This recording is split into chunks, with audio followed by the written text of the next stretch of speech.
again to Profiles on Nantucket Community Television, Channel 18. I'm Charley Walters. My guest today is Julie Gerstenblatt. She just published her first novel. It's called Daughters of Nantucket, and she's here to talk about that and more. Welcome to Profiles. Thank you, Charlie. Thanks for having me. Well, thank you for doing this.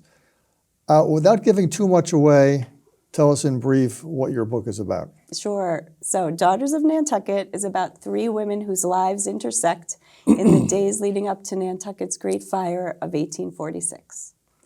And who is in the book? So I have made up two of the three main characters. One is Eliza Macy. She's a whaling wife. One is Meg Wright. She is a shop owner and fighting for integration of the schools. And the third is our very own Maria Mitchell, who is beloved on Nantucket and is a true historical figure. So you've written a historical novel. Mm-hmm. Why did you decide to do that rather than write a biography? So biography never really interested me. I come from a place of novel writing, and I had written several contemporary novels before this. So I wrote something, A Woman in Her 30s Who, in suburban New York, A Woman in Her 40s Who. So I knew that my interest was going to be in writing a novel, not a historical one, until I came across the Great Fire and a mention of it in Nat Philbrick's History of the Island, away offshore, and I was hooked. I was like, Nat, give me more. There's only 2 paragraphs, and then he's moving on and whaling and oil and candles and all the rest. And the fire is what hooked me and made me want to write a historical novel. From a writer's point of view, as opposed to a reader's point of view, how is it different to write a historical novel as opposed to a non-historical novel? So research would be the answer. I have a doctorate in education. I spent 10 years writing that. I did a ton of research. And because of that, I did feel equipped and kind of excited in the way that I had, in a scholarly sense, to dig into history and read as much as I could about the time period, the people. I read about Quakers, abolitionists, suffragists, whaling, all the rest of it. And then ultimately, that's when the rest kind of goes with what people who write contemporary novels do, which is make the rest of it up. But the background and sort of the facts that it's hanging on are this historical context. Now, of the people and the events you've just mentioned in the last couple of minutes, Maria Mitchell, the Great Fire of 1846 and so on, did one person or event leap out at you, or was it just the entire period in this town? It was the fire. And I had never thought of myself as someone who was drawn to writing action-adventure stories, disaster stories. But when I thought about what I like as a reader or as a viewer, it is disaster flicks like Titanic, The Perfect Storm, all of those things, In the Heart of the Sea, and all of that. So I watched a bunch of films that had an action-adventure plot to help me, in addition to reading novels. Like there's a great book called The Children's Blizzard that's about a blizzard that kind of came across the plains and dumped snow on a beautiful warm day and trapped children throughout the prairies of the Midwest, and I don't remember exactly where, but it's got that same kind of drama that I was aiming for in this novel. So it started with the fire, and then I thought, well, we don't really care about a disaster unless we care about the people who are in it. And so the beating heart of it has to be people that you're invested in following. So I created those 3 characters so we could follow each of them and get a sense of the movement of their lives, and their kind of personal dramas hit just as the fire hits the town. Again, without giving too much away, I'd like to have you talk about some of the things that may be true, may be myths, and maybe we don't know, that are involved with the fire. The downtown area of Nantucket as it stands now is all brick. I've always heard that's a direct result of the 1846 fire, which was not the first fire. Right. But I guess after the earlier fires, they just rebuilt with wood? Yeah, and they didn't lose as much. So they just kind of were patching things up and rebuilding those few buildings. And it wasn't until this fire that really, again, without giving too much away, decimated the town, that they had to rethink what they were doing. And like the buildings that did survive, if you think about Main Street, it was the Pacific Bank, made of brick. Yeah. You take, you go all the way down to the Jared Coffin House, made of brick. The church next to it, not so lucky, So the brick building survived, and they thought, let's do this smarter. This time they also widened Main Street. So Main Street is super wide, and it's really like fun that way, but it wasn't always like that.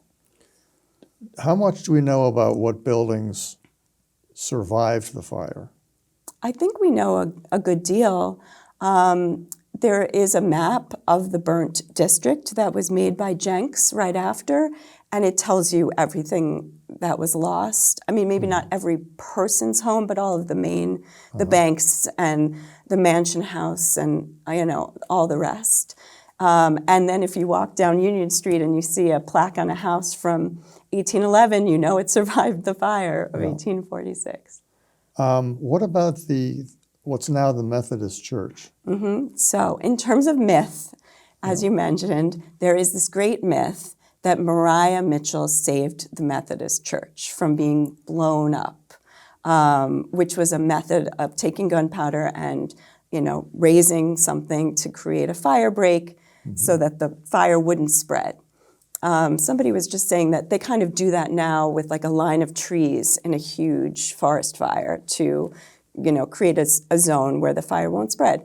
So the myth is that she, stopped the firemen from, I just can picture her in Main Street going, "Don't blow up the church." And I didn't want to do that. So I played with what I could do with her that felt possibly lending itself to that myth, but not giving myself over to, to make it my own. Are you saying you can't either prove or disprove it? They cannot. They cannot. Not they. I don't know who they are, but the people the historical accounts that I read, nobody is definitive about it. So some people mention it and others don't? Yes. Yes. Do you know when the earliest mention was? I know that's getting into the weeds a bit. I don't know. I think the earliest mention of it has to do with those Coast Guard survey. There were men who were off, sitting in naval ships. They came. They were doing a survey of the water and the treacherous coast. They came on land and helped during the fire. And there was apparently an interview with one of them in a newspaper a year maybe later who mentioned having met 𝘋𝘢𝘶𝘨𝘗 and, saving the church. This may be a George Washington cutting down the cherry tree Very sort of a thing. But, it is interesting, and for those people who don't know downtown Nantucket that well, the Methodist Church is right next to the Pacific Bank. And the Pacific Bank, I believe, is where she used to have her telescope. Yeah, that's where she lived. Her father worked in the bank, and as part of the perks of that job, they got to live behind it. You can find the entrance there, and on the second floor, and then up on the roof, they had an observatory. So yes, she was right there, and cared greatly about the whole town, but in particular, those structures. Yeah. But now the 𝘋𝘢𝘶𝘨𝘗𝘗 house is up on Vestal Street. Yes. So how does that fit into her picture? They moved when she was, 11, 12, 13, when her father got the job at the bank. So Vestal Street is still, and that was like, I think it was even called like Jail Street originally or some kind of, and that was their homestead originally, and so that's where the 𝘋𝘢𝘶𝘨𝘗𝘗 Association is still housed. But she, from teenage years on, did not live in that house, nor did the Mitchell family. Let me make sure I've got this straight. She lived on Vestal Street, Jail Street, before or after she was living in the... Before, until she was, until she was about 12 or 13, because I know of a story when she first got interested in astronomy, and she was on Vestal Street with her dad, and she snuck out to go observe with him one night. It was very cold, and there's a whole story, a romance about her first seeing the stars, and that was at Vestal. But then they moved, Okay. and they, stayed there. Sticking with the theme of Maria Mitchell and fires, there's a story about Maria Mitchell and or her family destroying documents. Yes. That's a spoiler. Talk about that. That is a spoiler. Oh, okay. Well, I mean, it's a spoiler in my book. It's not a spoiler if you know the history, but the question is, like, if, the night of the fire, people saw everybody's, papers and documents flying through the air. Yeah. And then the question becomes, what's safe? And what if there were another fire and my house was destroyed? Would papers not just burn up, but fly on the wind into somebody else's hand in somebody else's backyard? And what could they find out about me if I kept letters or notes or a journal? So I hope that answers your question, sort of. It does. And it's interesting to contrast that with what if it happened today? Well, it's all on our computers. So you wouldn't be worrying so much about paper flying through the air. It would be, is my hard drive going to survive, and am I going to find it afterwards? And right. Did I save everything to the cloud? Yeah, exactly. Although I will say I'm a diarist, and I kept journals from the time I was 6 or 7, so I would hate to lose those. Sticking with the fire, unknown witnesses. Again, I don't want you to be giving too much away, but can you talk about that at all? Sure. I mean, there's certain facts that when I discovered them, I was like, I want to use this. This is an interesting thing. Who am I going to give this to? And so one thing was, we know that the fire broke out at 11 p.m. on Main Street. I won't tell you where or how. And that 2 people were first on the scene, but they were lost to us in history as to who they are. So I was like, well, one of them is going to be one of my main characters. And the question is, what is she doing out on a Monday night at 11 o'clock on Main Street? And so I played with that. Was there a curfew, a 9 o'clock curfew in those days? I mean, possibly. I remember reading about a curfew, but I don't know. But, I can't. Because I'm just thinking Then of she would have definitely been breaking rules, more rules. Well, I mean, at some point in the past, I mean, even if you were an adult male, you weren't supposed to be out at 9 o'clock at night. Right. So, well, as a fiction writer, it didn't. That gives you a lot to play with. I mean, that's wonderful. Let me change track here. How long have you been coming to Nantucket? Since the summer of 1978, when I was 8 years old. And how did your family happen to come here? Well, my part of the family is from New York, but my aunt moved to Wellesley, which is a suburb of Boston, which is Massachusetts, which is much closer to Nantucket. And she had neighbors who were summering here, and she heard about it from them and called my mom and said, what do you think? Why don't we all go and try it out? And we rented a big house on Pulpus Road for 2 weeks with my grandparents and like the Airedale and the Jeep, and everybody went on the ferry, and it was amazing. And from there, Nantucket has imprinted on me from then, and I've always loved it.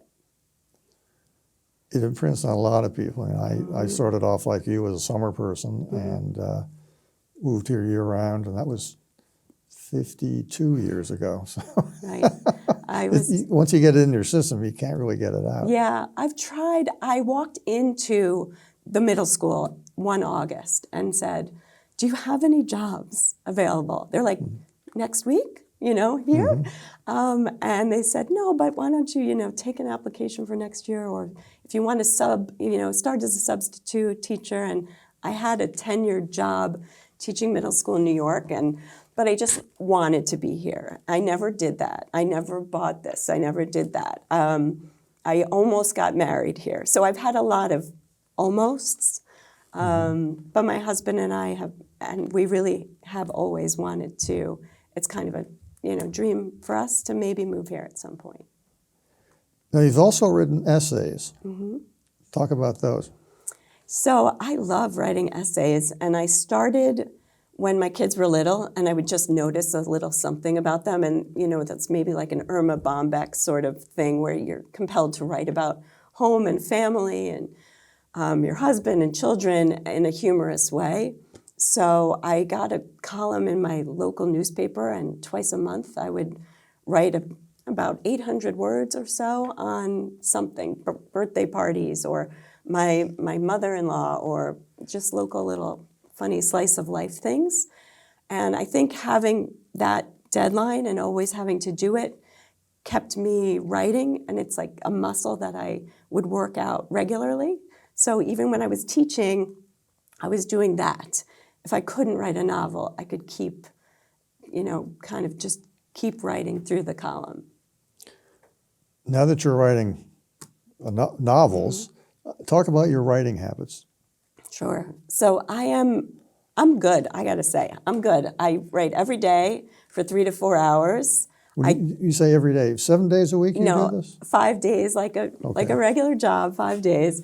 And I give myself about 1,000 words, usually 1,000-word count. If I have some sort of deadline or self, proclaimed goal, I'll up it. And because I was a teacher, I actually keep a little calendar from CVS, like pocket calendar, and I give myself a check plus, or check minus every day, and I write the exact word count. So if it's 556 words, check minus, 1,202, check plus. But by the end of the month, you see that add up. It's maybe like the way somebody who's trying to exercise and, do reps of something, will see that, really on a chart. And that's how and then I say like 100 pages by this date, 200 pages by that date. So I don't get out of the chair until I hit that, unless I have another appointment or, I'm a failure for the day at 500 words. So you gauge your day not by how many hours you're at a keyboard, but by how much you've accomplished. Right. And it does tend to take that 3 to 4 hours. So I set that aside if I can, depending on whatever else is happening and, scheduling with kids and doctors and stuff like that. But yeah, it takes me a while to get in the chair. It's like, check your emails, read over the work from the day before, get your mind in it. The author, Dani Shapiro, talks about, basically it's kind of like scuba, which I'm never going to be a scuba diver, but she talks about it like, first you put on your gear and then you go down and you acclimate at this level. And then you acclimate at this level. And then you're really down there with the fish and you can explore and you're in this other world. And it takes some time.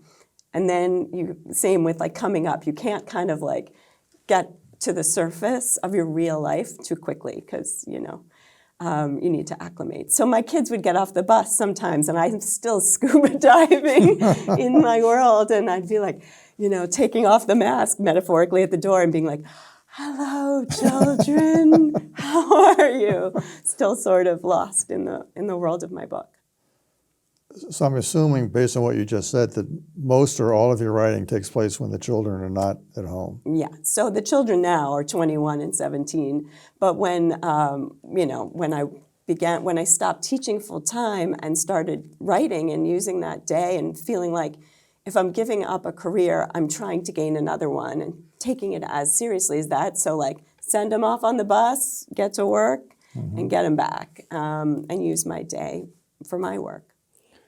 Now that they're grown up, not completely, but now that they're older, have you changed the time of day you might be writing? Not yet. My daughter's a high school senior, so she goes off to college in the fall, and we'll see. But I'm not going to suddenly become a night owl. I feel like morning is the freshest time for me. It's like I have my coffee, I need a little Today Show, I catch up on the news. And then that, but what I will gain is that after 3 o'clock, 4 o'clock time, if I want to go back and work on something, I can. But I don't see myself starting my day late. Do you find yourself making notes at 9:30 at night about what you want to put in the next morning? Sometimes. I do keep a journal next to my bed. and jot little notes. But I mostly try to leave something unfinished at the end of my work day so that I'm excited to come the next day and I do have a plan or a thought. So a scene might be almost wrapped up, but I want to work on like this bit of dialogue. So I'm never kind of coming to the computer and feeling overwhelmed, like, whoa, you know, that sense of writer's block. I try to avoid that. But sometimes you get it. I mean, not really. When I'm writing this novel, I didn't because I knew so much from the fire, but I could get stuck in a scene. I could be like, I don't know what they're saying to each other. I don't know how to advance this scene. So walk the dog, get an idea. That's what I would do. So I don't see that. It wasn't like days and days of me not being able to write. And so if I get stuck somewhere, I'll go work on another piece of it and come back to that. When you're not writing, what are you doing? I am doing yoga 2 to 3 mornings a week. So that's the only time when I'm not writing first. I go to yoga at 9 in the morning. I also do that at home. My office is multi-purpose. I roll up the rug, roll out my yoga mat, and practice there. And I coach kids in college essay writing. And that comes from my love of essays and feeling like I know how to tell something, like a little snippet about my life in, you know, that 800 words. For college essays, it's 650, but helping kids tell like a little bit about themselves in a compelling, interesting way. So that's about 6 months of the year I'm working with kids on college essays. Another thing you're involved in, which it's not writing, but it's related to writing very closely, is 𝘋𝘢𝘶𝘨𝘵𝘬𝘬𝘦𝘵. Tell us about that. Sure. So when the pandemic hit in March of 2020, I was in a writing class with several people who had not been published at the time, including me, and several who were authors who had been published, and they were seeing their friends' book tours get canceled. So Jenna Blum, who is my writing teacher, got on, you know, her phone and texted us all and said, I have this idea with my friend Caroline Levitt, who's another published author. We want to interview our author friends online and give them a platform because the book tours are canceled. Who wants to create a logo? Who wants to produce? Who knows anything about X, Y, or Z? And that's how 𝘋𝘢𝘶𝘨𝘵𝘬𝘬𝘦 came to be. And the idea is let many, you know, candles in the dark create 𝘋𝘢𝘶𝘨𝘍𝑒. And there are a lot of writers involved in this. I went to I don't know whether it's a Facebook page or a website, or maybe both, but how many writers are involved? There are probably like 20 of us who are, you know, staff, regular staff. And then we've interviewed for 3 years. We've been doing, you know, up to 10 interviews a week. So we've interviewed hundreds of authors. That's a lot of people. Yes. And so I, as producer for like 1 or 2 shows a week, and everybody had their own favorites.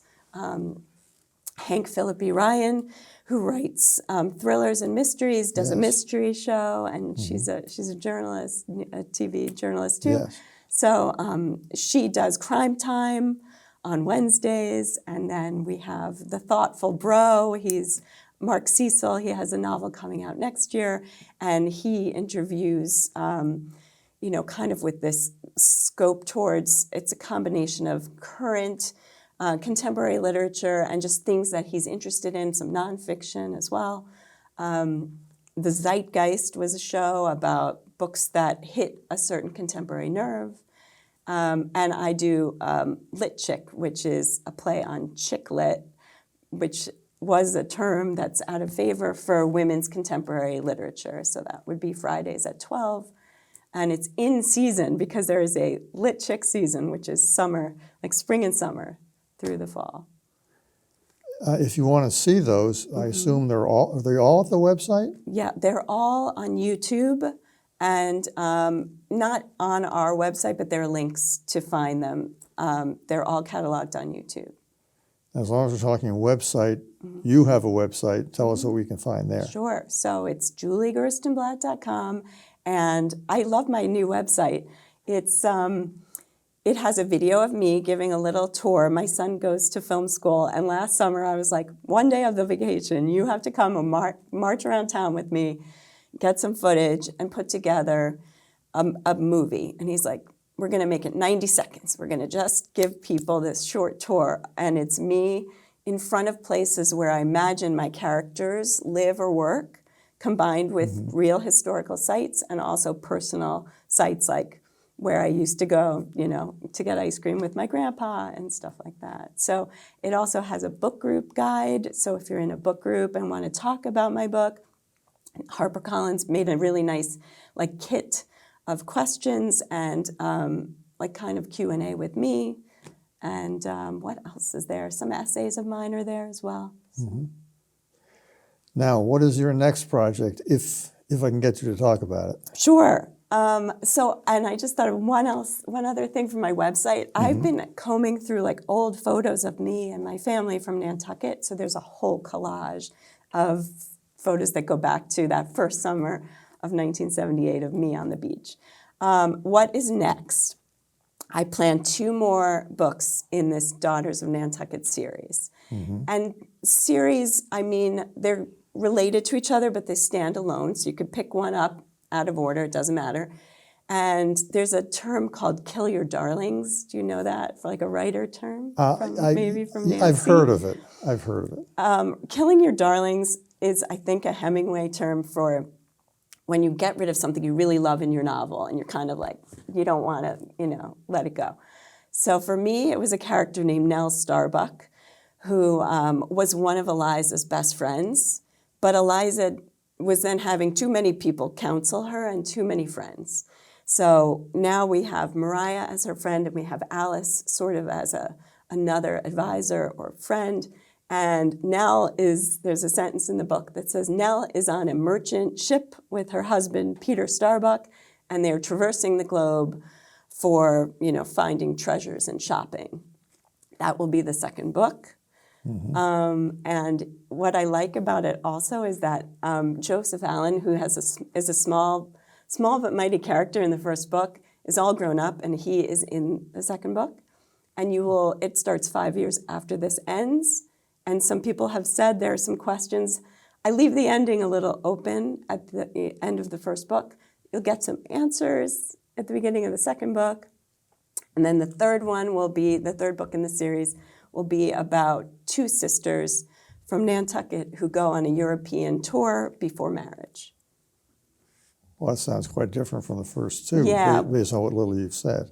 Well, the second one will also really take place off of Nantucket. It's going to go to San Francisco at the height of the gold rush by clipper ship, and then on to China. So it's really spending a little bit of time, where this first book is all set on Nantucket. The second one, little bit. Third one, little bit. Keeping in mind that as we're taping this, only one of these books has come out. Yeah. Will you be able to read the second book without having read the first one? Absolutely. I mean, hopefully they're going to read all 3 of them in order. Yes. But you see what I'm getting at. If somebody jumps in, midstream, it will come out in 3 years, maybe. I've written 3 pages, so I'm not, going to give you a timeline. But when it comes out, if somebody sees it in an airport and is interested in the story of, the China trade and global travel in the 1851, they can read it as a standalone, absolutely. Now, your first book came out, is it this month? It came out in March. Okay, we're taping this in April of 2023, so March of 2023 is when the first one came out. Yes. When is the second one going to come out, or is that too soon? I have no idea. Yeah, it's too soon. I'm going to start writing, I've done research, but in the fall, I'll really sit down and write. I hope to write it in a year, a good, solid first draft. And this time it'll be quicker because I won't have to find an agent, and I have, things in place with the publisher who published this. If they want to publish it, they have the right of first seeing it. So it should move along more quickly, but I'm not under contract to write a book a year. And as I said I asked my agent, I was like, should we be working on this? Should we be pitching my second novel? And she's like, it's fine. Enjoy this. I'm a debut author at 52 years old. And Never too late, as I said never earlier. too late. But why not also just enjoy that moment? So I have 20 friends coming today to help me celebrate this weekend on Nantucket. But this is Daffodil Weekend as we're taping this, and this will come out afterwards, but you will have done a book signing at Mitchell's. But then you'll be back in June for the Nantucket Book Festival, Yes. which will go on after this program gets premiered. So Right. if you're seeing this before late June, go to the Nantucket Book Festival and see Julie. Yeah, June 15th to 18th. And there's a tent with where we're signing. And also, I'll be back the last week of July. So, and all of that's on my website. And I'm all over if you're, on the mainland too. I have plenty of dates on the Cape and elsewhere. Post it on your website. Yep. Okay. Julie, thank you for doing this. I've enjoyed this. Thanks, Charlie. Kind of So take the great. time to come into the studio on a bright sunny day, or it was bright earlier. It may not Yes. be. Hope it stays that way. Thanks again for doing it. Thank you. For Channel 18, Nantucket Community Television, this is Charley Walters on Profiles. Thank you for tuning in. Please tune in again.